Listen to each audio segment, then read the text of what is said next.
ஐயா கூறியது போல் சித்தாந்தம், சட்டம், ஆமாம், தேவாரம். இப்போ நாம் நடத்துறது சத்சங்கம். முக்கியமாக சத்சங்கம் ரொம்ப முக்கியம். ஏன்னா அதில் எல்லாருமே கவனமாக மற்றவங்க என்ன சொல்கிறாங்க, நம்ம என்ன சொல்லணும், நம்ம எதை புரிஞ்சுக்கணுங்கிறது தான் சத்சங்கம். ஒரு அடியார்களுடைய வாழ்க்கையில் சத்சங்கம் ரொம்ப முக்கியம். சத்சங்கத்தை பற்றி நிறைய பேர் நிறையா சொல்லியார். ராமகிருஷ்ணர், விவேகானந்தர், எல்லா சித்வானந்தர் போன்றவங்க எல்லாருமே சத்சங்கம் எவ்வளோ முக்கியங்கிறது உணர்த்துறாங்க. அந்த ஒரு பாக்கியத்தை ஐயா அவர்கள் நமக்கு கொடுத்துருக்குறாங்க. இன்றைக்கி நீங்கள் வந்திருக்கிற அவ்வளவு பேருமே மிக அக்கறையோடு வந்திருக்கிறவங்க. இறைவனை பற்றி நாம் தெரிஞ்சுக்கணும், இறைவனை பற்றி பேசணும், அதை காதில் கேட்கணும். அந்த அங்கமாலை அதில் வர்ற எல்லாமே இதில் அடங்கும் இன்றைக்கி. ஏன்னா மற்றவங்க சொல்கிறத கேட்குறதுக்கெல்லாம் யாரும் விரும்புறது இல்லை, அவங்களே பேசிக்கிட்டு இருக்காங்க. அது மாதிரி தான் இருக்குது. ஆனால் இங்கே நம்ம அவங்க என்ன சொல்கிறாங்கிறத நம்ம கேட்குறதுக்கு வந்துருக்கிறோம். அதே மாதிரி ஐயாவுக்கு ஒரு சின்ன வேண்டுகோள், யாருக்கு என்ன பதிகம் கொடுக்குறாரு அல்லது எந்த பதிகம் நம்ம பேச போகிறாங்கன்னு முன்னாடியே சொல்லிட்டா அந்த பதிகங்களை நாங்கள் படிச்சுக்கிட்டோம். அவங்க சொல்லும் பொழுது அது எங்கள் மனசில் ஏறும். மற்றபடி வந்தோடனே இங்கே சொல்லும் பொழுது எல்லா தளத்தை பற்றி தானே இந்த தளம் சொல்கிறாங்க அப்படின்னு ஒரு அசால்ட்டு தானே வந்துடும். என்ன பண்ணிடலாம்னா ஒரு அட்டவணை போட்டு விட்டுறலாம். அதை நம்ம முன்னாடியே படிச்சுக்கிட்டு வந்துட்டோம்னா இவ்வளோ சிறப்புள்ள ஒரு பதியத்தை அவங்க பேசுகிறாங்க அப்படிங்கிற ஒரு எண்ணம் பேசுகிறாங்க. இதுதான் என்னுடைய இன்றைய வேண்டுகோள். திருச்சிற்றம்பலம். தென்னாடுடைய சிவனை போற்றி, எந்நாட்டவருக்கும் இறைவா போற்றி. திருநாவுக்கரசருடைய 5ஆம் திருமுறையில் நம்முடைய புக்கு தளவரிசையில் 137வது பதிகம் திருநல்லம் என்ற பதிகம் எனக்கு கொடுக்கப்பட்டுள்ள தலைப்பு. திருமுறையில் 43வது பதிகம் திருநல்லம். காவிரி தென்கரை தளம் 127ல் இது 34வது திருத்தலம். தலத்தின் பெயர் திருநல்லம். இருக்கின்ற ஊரின் பெயர் கோனேரி ராஜபுரம். இந்த ஊர் கும்பகோணம் டு காரைக்கால் வழியில் கோனேரி ராஜபுரம் என்ற ஊர் இருக்கிறது. இறைவன் பூமிநாதர், உமா மகேஸ்வரர், அம்பிகை மங்கள நாயகி, தேக சௌந்தரி. திருஞான சம்பந்தர், திருநாவுக்கரசர் 2 பேருமே இத்தலத்தை மிக உயர்வாக பாடியுள்ளார்கள். இந்த பதிகத்தினுடைய முக்கிய நோக்கம், திருநாவுக்கரசரும் திருஞான சம்பந்தரும் ஒரே மாதிரி பாடியிருப்பார்கள். திருநள்ளாரில் உள்ள திருநல்லத்தில் உள்ள இறைவன் நமக்கு நம்முடைய வினையை போக்கிறார், யம பயத்தை போக்கிறார். அவர் எவ்வளவு நல்லவர் என்பதை இருவருமே ஒரே மாதிரி பாடியிருப்பார்.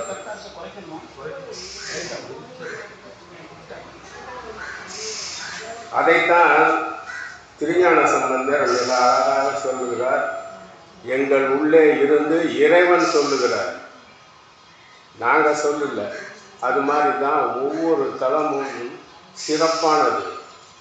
அடியார்கள் நால்வரில் இறைவனை பார்க்காமல் வேறு வழியில் செல்லும் பொழுது அவர்களுக்கு அறிவுறுத்தி அந்த தலத்திற்கு அழைத்து அவர்களுக்கு காட்சி கொடுக்கின்றார். மற்றபடிய சிறப்புடைய தலங்கள் நிறைய இருக்கின்றன.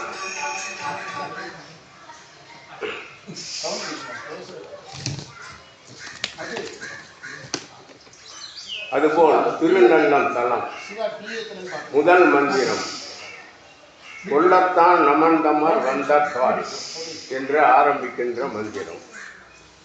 இந்த மந்திரத்தில் யமபயம் நீங்கும், பிறவி பிணி தீரும். யமனுடைய தூதர்கள் உயிரை கொண்டு செல்ல வந்தால் மனதில்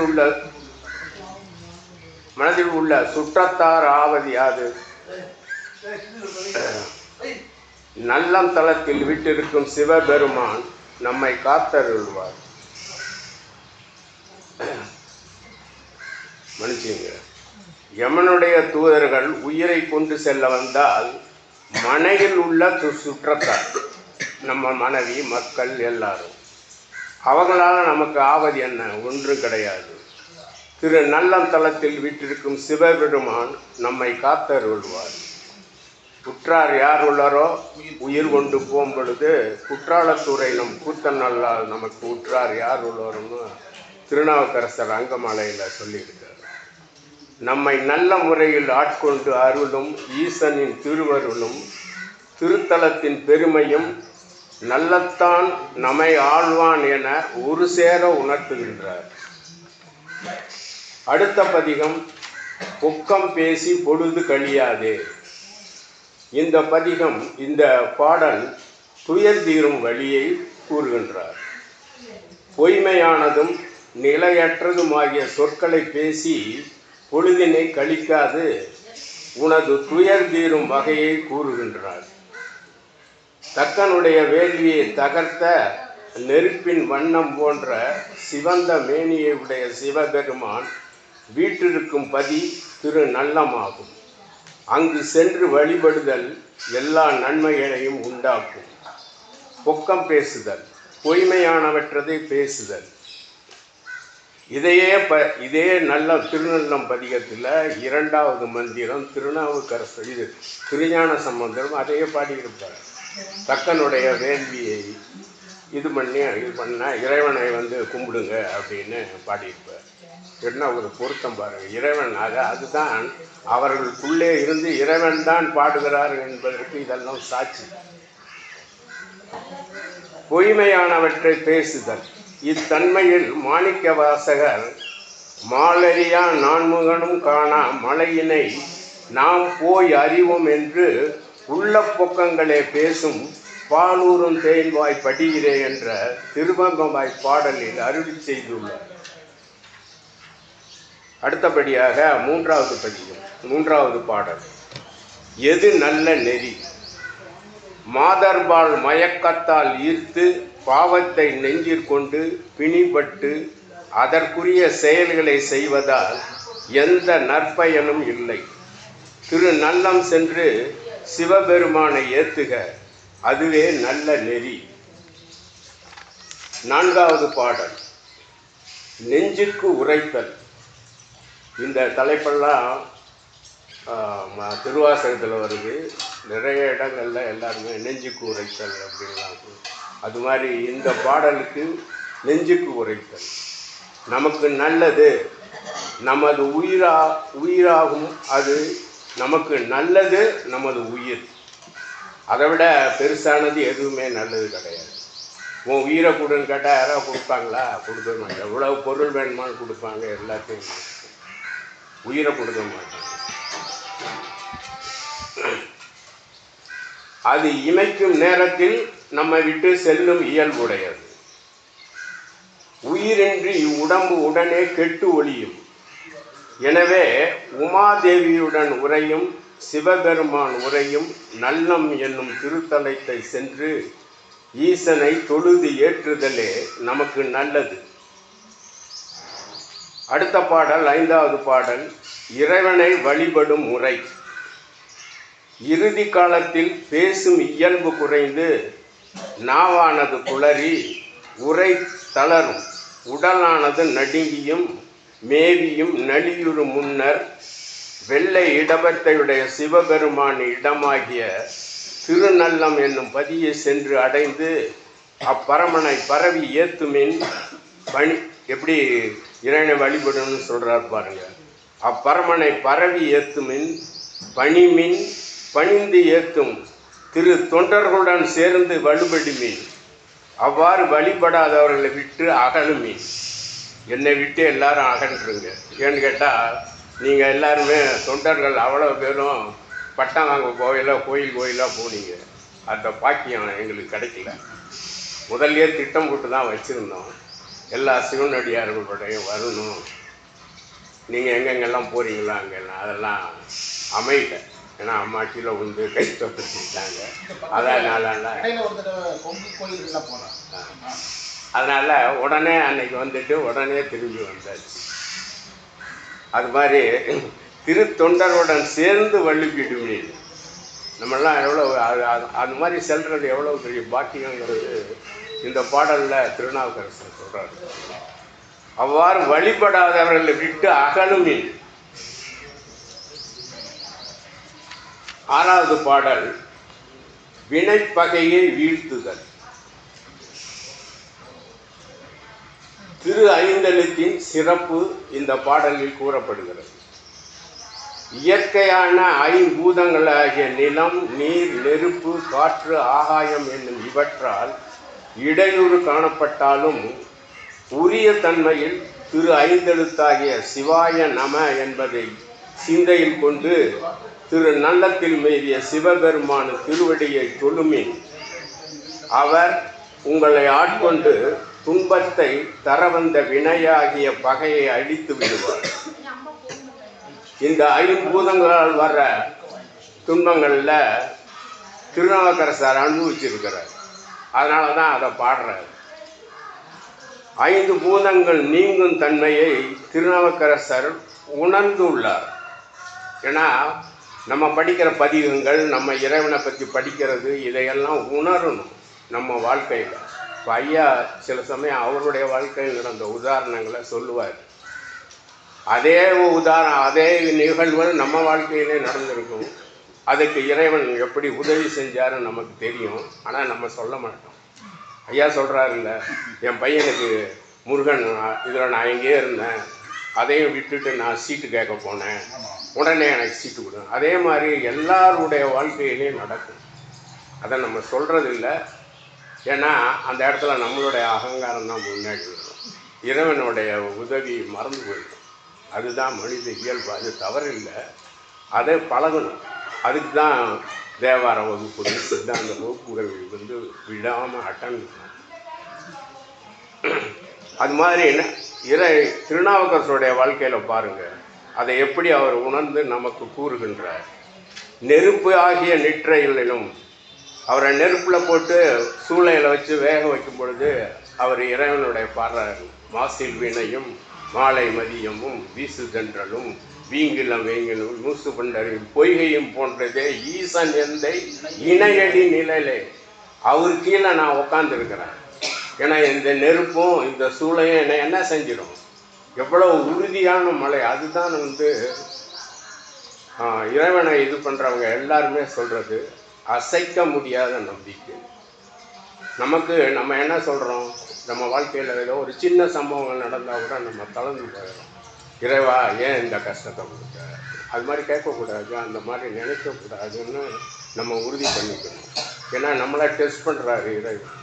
அப்போவும் நம்ம அந்த நிலையிலும் நாம் அசைக்க முடியாத நம்பிக்கை. அன்னை மீரா அரவிந்தரோடைய சிசை அவங்க திரும்ப திரும்ப திரும்ப இந்த வார்த்தையை எழுதுவாங்க. உனக்கு அசைக்க முடியாத நம்பிக்கை இருக்கணும் இறைவன் மேலேயும் அம்மை மேலேயும் அப்படின்னு. அப்போ தான் உன்னுடைய நிகழ்வு உன்னுடைய வாழ்க்கையில் நீ நினைக்கிறது நடக்கும் அப்படின்னு சொல்லுவாங்க. அந்த அசைக்க முடியாத நம்பிக்கை நமக்கு மனசில் வரணும். அது நெருப்பில் போட்டது. அடுத்தது நீரில் கடலில் தூக்கி போடுறாங்க. அப்பா அவர் பாடுறாரு, சொற்றுணை வேதியன் சோதி வானவன் பொன்துணை திருந்த அடிபொருந்த கைகொள்ள கல்லில் கூட்டி ஒரு கடலில் பாய்ச்சினும் நற்றுணையாவது நமச்சிவாயவே. அந்த சிவாய மந்திரம் பஞ்சாச்சாரம் தான் அவரை மேலே கொண்டு வருது. அப்பவும் அவர் கவலையே படலை. அந்த மாதிரி ஒரு அசைக்க முடியாத நம்பிக்கை அவர். இது எல்லாமே எவ்வளவு இடையூறு வந்தாலும் அந்த நல்லத்தில் உள்ள இறைவன் நம்மளை காப்பாற்றுவாருங்கிறதுக்கு அவர் பாடியிருக்கிறதுக்கு சான்றுகள். அடுத்தது சிவாய நம என்பதனை சூக்ம பஞ்சாச்சாரம் என்பர். இது தோன்றா துணையால் மேவி ஊய்விக்கும் தன்மை வாய்ந்தது. அதையே திருநாவுக்கரசர் திருப்பாதிரி புலியூர் பதிகத்தில் பாடுறார்.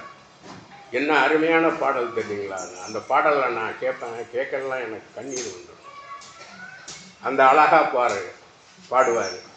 ஈன்றாலுமாய் எனக்கு எந்தையுமாய் உடன் தோன்றினாய் மூன்றாய் உலகம் படைத்து உகந்தான் மனதுள் இருக்க ஏற்றான் இமையவர்க்கு அன்பன் திருப்பாதிரி புலியூர் தோன்றா துணையாய் இருந்தனன். அவருக்கு அப்படியே தோன்றாமலே அவருக்கு துணை பண்ணி அவரை காப்பாத்துறாரு. அதே தான் நமக்கும் செய்வார். ஆனால் அதை நம்ம உணரணும். அதை நம்ம உணர்றது இல்லை. அதே இதில் அவர் அந்த திருப்பாதிரி பதிகத்தில் 2 பாடல்கள் அருமையாக பாடியிருப்பார். ஏன்னா நினச்சி பாருங்க, கல்லில் கட்டி கடலில் போட்டு ஒரு மனுஷன் வெளியில் வர முடியுமா? அவர் வெளியில் வர்றாரு இறைவனுடைய அருள. வைத்த பொருள் நமக்காம் என்று சொல்லி மனது அடைத்து சித்தம் ஒருக்கி சிவாய நம என்று இறுக்கி நல்லால் மொய்த்த கதிர்மதி போல்வார் அவர் பாதிரி புலியூர் அத்தன் அருள் பெறலாமே அறிவிலா பேத நெஞ்சே.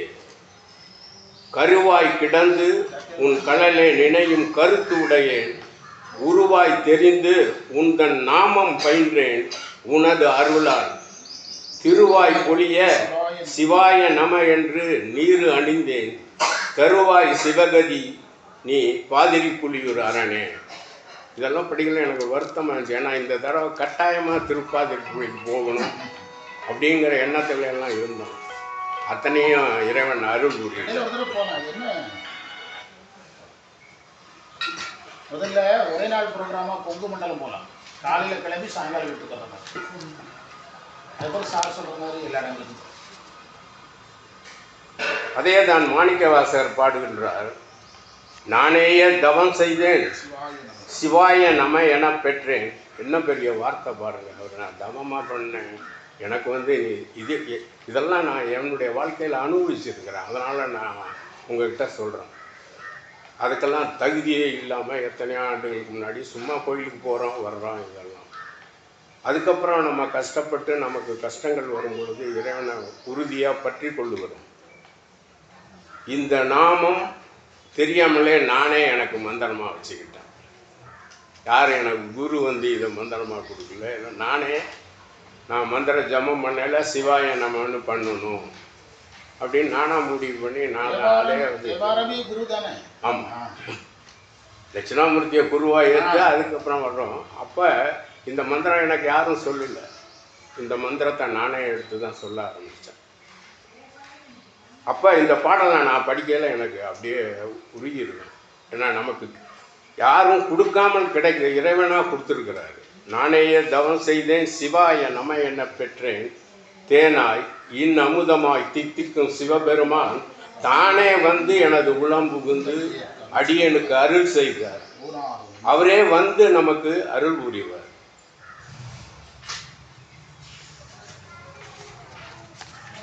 ஏழாவது பாடல். விரைந்து எழுமின் நெஞ்சமே மனைவி மக்கள் மற்றும் சுற்றத்தினர் வேற்றுமை கொள்ளுதலும் பிரிதலும் உடைய இத்தேகமானது நீ நீங்குவதன் முன்னர் சிவபெருமான் வீட்டிற்கும் திருநல்லம் நகர் சென்று தொழுமின் விரைந்து எழுமின் அப்பெருமானை அடைக்கலம் தரும் தலைவராவார். இதில் பாருங்க, மனைவி மக்கள் மற்றும் சுற்றத்தார் வேற்றுமை கொள்ளுதல் அது இல்லாமல் எந்த குடும்பத்திலையும் இருக்காது. ஏதோ ஒரு சம்பவங்களில் அவங்க நம்ம மேலே வேற்றுமை கொள்ளுவாங்க. அப்போ அந்த மாதிரி ஒரு வாழ்க்கையில் இறைவன் நம்ம மேலே என்ன தப்பு பண்ணாலும் விடமாட்டார். அதை இழுத்து பிடிச்சிக்குவார். பகவத்கீதையில் அர்ஜுனன் கேட்பான், இவ்வளவு உன்னை கும்பிடணும் இவ்வளவெல்லாம் செய்யணும்னு நீ உபதேசம் பண்ணுறிய, இதை ஒருத்தன் கேட்டு அதெல்லாம் செஞ்சுக்கிட்டே வர்றான். ஏதோ ஒரு கஷ்ட காலத்தில் அவன் செய்யாமல் உன்னை விட்டு விலகி உன்னை மறந்து போயிடுறான். அவனை நீ தண்டிப்பியா அப்படின்னு கேட்குறான் அர்ஜுனன். தண்டிக்க மாட்டேன். அவனை இந்த பிறவியில் அப்படியே வாழ வச்சுட்டு அடுத்த பிறவியில் அவனை மறுபடியும் இதிலிருந்து கொண்டு வருவேன். அவனுக்கு நான் மறுபடியும் இதை ஞாபகப்படுத்தி என்னிடம் வரவழைத்து கொள்வேன்னு அவர் உறுதியாக சொல்கிறார். அதுதான் இறைவனுடைய இயல்பு.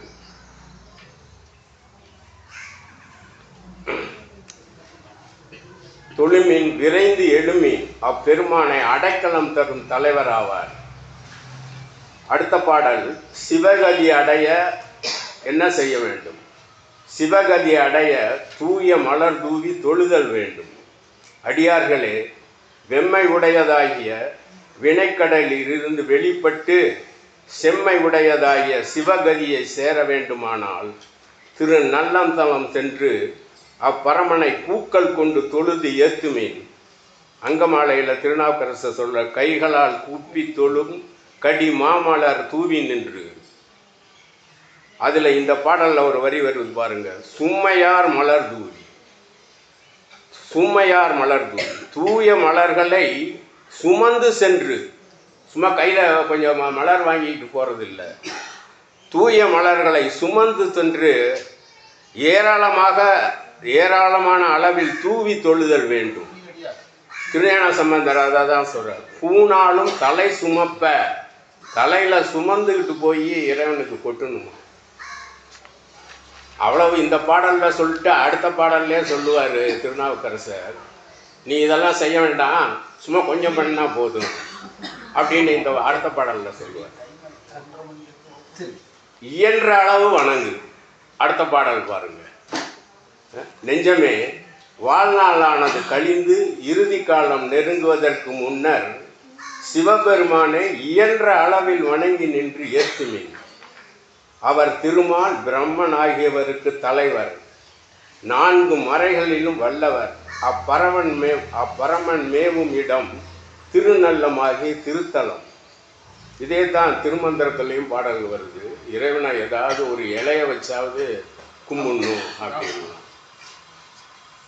10வது பாடல், வளமையும் உறுதியும் கொண்ட தோள் கொண்ட ராவணனுடைய வலிமையை விரைவில் அளித்த சிவபெருமான் உரையும் நற்பதியானது திரு நல்லமாகும்.